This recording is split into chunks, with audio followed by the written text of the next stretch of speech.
तर सर्वांचं स्वागत आहे आपल्या यूट्यूब चॅनलमध्ये. खूप दिवसांनी पुन्हा एकदा आपण या आपल्या चॅनलवर जी आर घेऊन आलेलो आहे. तर जी आरचं म्हणजे सविस्तर माहिती मी पटकन सांगणार आहे. 5 जिल्हा परिषदच्या स्थापनेवर पायाभूत पदांची प्राथमिक संख्या निश्चित करण्याबाबत हा 2026चा जी आर आहे, 2 जानेवारी. तर यामध्ये काय सांगितलेलं आहे ते आपण पाहूया. तर यामध्ये सर्वात महत्त्वाची माहिती म्हणजे अशी दिलेली आहे, ती सविस्तर माहिती पाहूया आपण.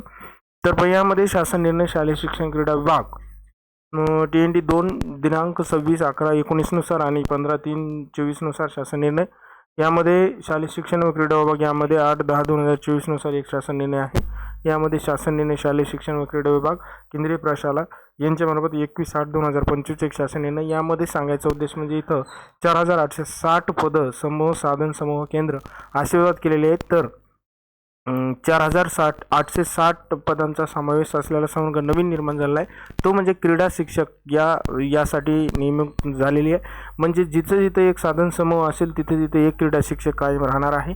त्यासाठी हे नव्याने निर्माण झालेली पदे आहेत आणि त्यामुळं निश्चितच आता येणाऱ्या भरतीमध्ये कमीत कमी 30 ते 40 हजार जागा येऊ शकतात असा अंदाज वर्तवला जात आहे. यामध्ये शासन निर्णय काय झाला तर 1 ते 4 मधील शासन निर्णय जे काय राज्यातील सर्व जिल्हा परिषद आहेत स्थापनेवर प्राथमिक अद्ययावत तपशील शासन परिशिष्ट मध्ये जिल्हा परिषद निहाय शिक्षकीय सर्वांगातील मंजूर पायाभूत जी काही पदे आहेत, हे पदे तुम्ही सविस्तर हे वाचू शकता. महत्त्वाचा मी सारांश तुम्हाला सांगितलेला आहे की ही नवीन पदे मंजूर झालेले, त्यामुळं क्रीडा शिक्षक असेल, कला शिक्षक असेल, यांना या येणाऱ्या भरतीमध्ये निश्चितच जास्त महत्त्व राहणार आहे.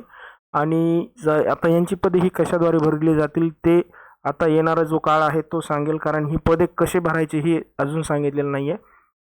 निश्चितच ही पदे यामार्फत भरली जाणार आहेत.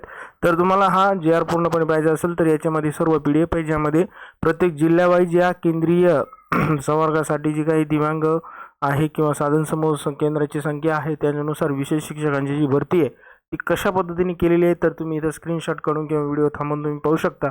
तर हे अशा पद्धतीने हे सर्व पदं आहेत. तर सर्व टोटल 9720 पदं अशी नव्यानं निर्माण झालेली आहेत आणि हे भरली जाणार आहेत. तर तुम्हाला ही माहिती आवडली असेल नक्कीच शेअर करा आणि आपल्या चॅनलला सबस्क्राईब करायला विसरू नका. लाईक करा आणि जितक्यापर्यंत पाठवता येईल तितक्यापर्यंत हा आपला पाठवा, म्हणजे काय होईल की सर्वांना याची माहिती मिळेल. तर डिटेलमध्ये तुम्हाला मी आता माहिती दिलेली आहे. तर सर्वात महत्त्वाचा निर्णय हा शासन निर्णय आजच्या घडीला आज इथं झालेला आहे. तुम्हाला सविस्तर जर याची माहिती अजून पाहिजे असेल तर तुम्ही एकदम पाहू शकता. यामध्ये ती माहिती अशी आहे ज्यामध्ये बऱ्याचशा गोष्टी इथं दाखवलेल्या आहेत, त्या तुम्ही पाहू शकता. तर अशा पद्धतीने ही माहिती आहे.